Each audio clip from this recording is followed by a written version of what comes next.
going on, guys? So today I want to talk about 6 mental shifts that completely transform my life. As Thoreau would say, it's not what you look at, it's what you see. And I'm a firm believer that the way we analyze, interpret, perceive the world around us directly correlates to the lives we lead and what we're capable of doing. And I want to talk about some of the ways that I changed the way I looked at life and got results back that helped me pivot, that helped me grow, helped me become more as a person, as a creator, as an entrepreneur. And hopefully you can take that and use it in your own lives as well. The caveat being, I don't want this to be interpreted as magic, right? This isn't you think something and it happens. It's not at all the case. What I'm advocating is when you think about something differently, you tend to then act differently. And when you act differently, well, the results are different, right? So it all starts with how you look at a situation. And that's what I'm advocating. We can look at the world in a way that puts us in position to win. Number one, and I'm sure this is no surprise to you guys, your external world is a product of your internal world. I grew up thinking that things just were the way they were. The parameters, the boundaries that I operated within, I never questioned. I never saw them as anything but what I thought they were supposed to be. And as I got older, I learned to take a step back and realize that things seem a certain way to me because I've allowed them to. I haven't questioned them. I haven't pushed back. It's not what happens, it's how you perceive what happens. Jim Rohn has a really cool story about 2 brothers that grow up, unfortunately in a very abusive family. They have an abusive dad.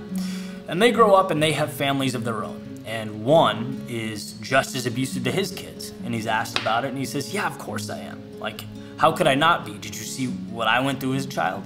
And the other one is incredibly loving and caring with his kids. And when he's asked about it, he says, of course I am. Right? Did you see what I went through as a child? I'm not putting anybody through that. And to me, I thought that was just a beautiful articulation of the choice we have in life.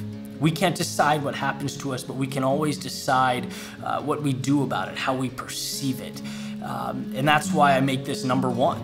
It's kind of the gateway into a happier, healthier existence. Number 2 is that you are the captain of your ship. And this is important because a lot of people feel confined to their past, right? I like to say the wake of the boat does not drive the boat. Where you've been does not control where you go next. And sure, it's a part of you and it's important to have gotten you to this moment, but it's not the future. And you're always free to make a change or do something new or go somewhere you haven't done before. It's amazing the obligation we feel to be who we were yesterday, and there's just no reason for it, right? Edward Norton once said, when I was doing some YouTube surfing, I found a pretty cool clip where he's talking about the importance of the shoes in actor wears. They become the most important part of the costume, the character, because everything starts from the ground up. And I like to think every morning when we open the closet, we have an opportunity to put on a new pair of shoes, to be a new character, to try something new, to jump into a world that we want to jump into. There's no reason to be fearful or hold ourselves back because of yesterday. Number 3 is joining the irrational few, as I like to call it. Being different, embracing your unique sense of self. As Robert Frost said, 2 roads diverged in a wood. I took the one least traveled by, and that made all the difference. And, I think that's the perfect metaphor for life. Everyone's going one way and we innately want to go that way. But I think the most precious, powerful, life-changing decisions we make are when we do the exact opposite. When we find the parts of ourselves that are different, that are unique, that stand out. And instead of running from those, when we immerse ourselves in those things, man, we add value to ourselves and the world in a way that never would have happened if we didn't find that courage. And so that's what, that shift has helped me understand, right? It's like the guitarist in his room practicing for 15 hours a day. He's an outcast, right? Cut off from society, doesn't get it, not doing X, Y, or Z. Then all of a sudden he writes this song that revolutionizes music and he's a hero. And people want to be that and understand that and be a part of that. Why? Because he went through the trials and the tribulations associated with taking that path or road least traveled by. I'd advocate that for anyone. Explore, try things. Test life, that's what it's there for. Number 4 is dance before the music plays, and this one's near and dear to my heart, right? Because you do the first 3. You understand the power of your world within, you become the captain of your ship, you join the irrational few, but it's like, now what, right? The real world is a tough place, and you realize that, you're on this journey, and you have to will your results into existence. You have to dance before you hear the music, because here's the reality. And we all learn this at one point or another. No one walks up to you on the street and puts their arm around you and says, hey kid, that dream you have, keep going. That's gonna happen. I believe that.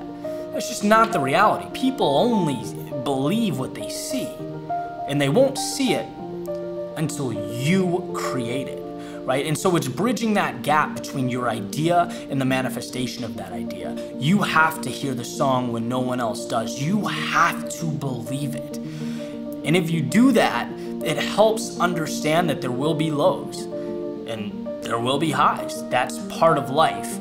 But it doesn't mean it's over or you've gone the wrong route or the wrong path or the world's against you. No, it means this is life. And if you want something bad enough, this is what you have to endure, and you're willing to, because you hear that song, you're moving towards it, and you will show the world what's up when the time comes. Number 5 is what I refer to as staying awake while the world sleeps. And what do I mean by this? Well, it's the idea that the biggest things we can do, they're not the grand slams or grandiose displays of excellence.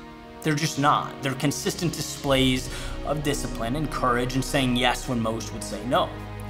W. Clement Stone put it nicely when he says, big doors swing from little hinges.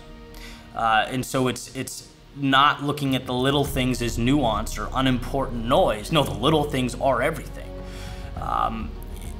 Separating your time. I remember Kobe talking about, a certain amount of hours he gets up and shoots every day when most people don't, over the course of a year, over the course of 10 years. I mean, it becomes so much in the aggregate that other players can't catch up. I mean, it's just too much of an advantage. And that's what it's about.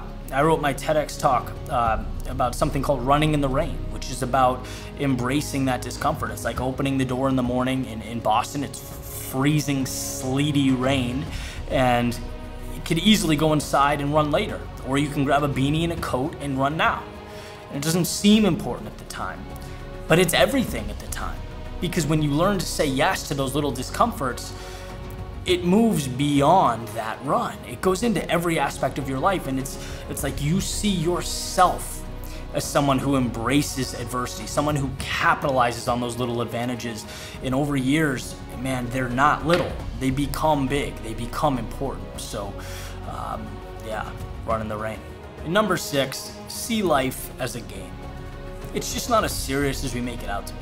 This is something, by the way, that's not easy to follow through with or understand. I tell myself this every single day of my life. But, when I'm cognizant of this, I'm happier and I'm more productive. I do believe wholeheartedly that this is the key to happiness, to impact, to everything worth having, is understanding that life is not a checklist. It's not a standardized test. It is a game. I was sitting down, this is a life-changing experience, I've written about it before on this channel, with some very successful, wealthy people at this table in Los Angeles that, most of them came from nothing. And I'm sitting there, soaking it all in as the YouTuber at the end of the table, and it's like the commonality between all of them was that it's like, what can I do? What can I make? Oh, I failed here. What did I learn? What can I do tomorrow? What would be fun? What does the world need? They're not operating from a place of fear. And again, these people weren't born millionaires. This mindset created the world that they have today. One of them was an immigrant from Iran, came here with nothing. It's like, you see the importance. As one of my good friends, Zach, as a kid that walks around his living room and just pokes things, picks things up, sometimes breaks them, changes them, moves them around, uses them to make forts, tents, does all these things. But it's like, that is life. That's what life should be. We should be walking around exploring, testing, trying things, growing, not worried about protecting and maintaining the little universe we have, but giving everything to expanding that universe and just seeing what we can make. I'm convinced that's where the magic is, and that's why it's number 6. Life is a game. So hey, I hope this helps you see something maybe a little bit differently, and most importantly, act on that perception. Never forget, you're always one decision away from a totally different life, and that could start right now. Talk to you guys later.